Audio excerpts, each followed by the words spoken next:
Hi YouTubers, this is the Goddess of Logistics. I started my dispatching journey not too long ago, and while I was gathering information and just educating myself, I realized there was not many resources out there to help us along our journey.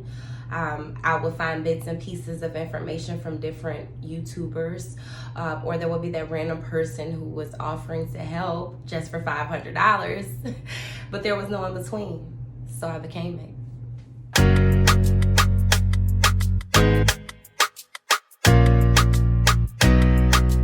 Hello YouTubers, and thank you for staying on this journey with me. If you've been here from the start, you've learned how to begin your business as a freight dispatcher, you've learned marketing techniques, you've learned how you get paid, what a factoring company is, and you're also going to want to know how your owner operators get paid. Sometimes you will run into people with new motor carriers who are just getting started, and you will need to provide them with this guidance. So they're going to want to know how to get paid, and you should be able to tell them that information.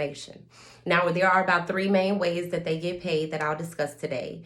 The number one way is what I've discussed in the last maybe 2 videos, which is factoring.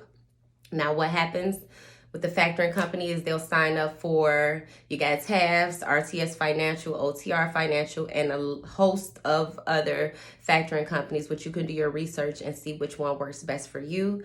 These are just the most popular. So what happens is they'll buy the invoice and they'll pay you within that 24 to 48 hour window, and they charge that 3 to 5% rate. That's most popular. The second option, especially for people that are just getting started and they have not signed up with a factoring company yet, there's a quick pay option, which pays out within 7 days. Now, this is something that you discuss up front with the freight broker, and you'll know how your owner operator is going to get paid, what they need to do, X, Y, Z. So quick pay is the second option.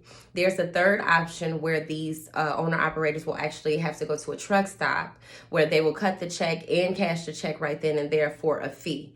It's not something you hear about too often because, of course, they have the other 2 options, but that is another option for your owner operators. Please remember that any loads booked through that load board have that 100% payment guarantee. So if for some reason you're having a problem with the shipper who's not paying out, or your owner operator stops paying out for whatever reason, contact that load board and they will be an advocate for you. They will either pay you the money or they will go and collect that money for you. Either way, you have a 100% guarantee and you have someone backing you, some type of insurance on this transactions. So that is how owner operators get paid, and I'll be seeing you next time. So if you've enjoyed this video and you want to continue to educate yourself on all things logistics, please like, share, and subscribe. And also remember, with all things logistics, you are in business for yourself, but never by yourself. I'll see you next time.